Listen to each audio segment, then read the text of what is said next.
একটা close friend হিসেবে মানে আমাদের সাথে উঠা বসা করেন নাই। জীবনের যে লক্ষ্য সেটি হচ্ছে অন্য মানুষের সেবা করা।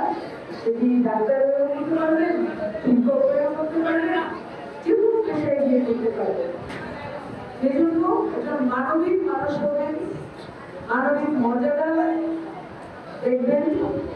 আপনারা দেখেছেন আমাদের মাননীয় প্রধানমন্ত্রী তারেক রহমানকে টিভিতে, তারপর হচ্ছে ফেসবুকে দেখা যায় না, উনি কি করেন, শিশুদের জন্য কি করেন।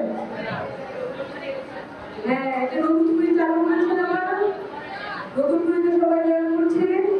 যে শিশুদের খুব ভালোবাসেন আর আপনাদের কথা চিন্তা করে আপনাদের জন্য অনেক কিছু করছেন। বিশেষ করে এটা মিড ডে মিল চালু হতে সামনে আরো অনেক কিছু। তো আপনাদের কথা চিন্তা করছেন, আপনারাও নিজেদেরকে।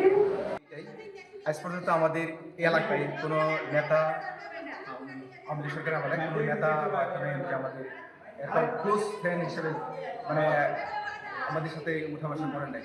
উনি যেভাবে আমাদের সাথে মিশেছেন, আমাদের গ্রামের যে চিন্তা করেছেন, ওনার প্রতি আমরা অনেক অনেক কৃতজ্ঞ এবং ধন্যবাদ জানাই। সুন্দর কাজ করেছেন উনি আমাদের জন্য।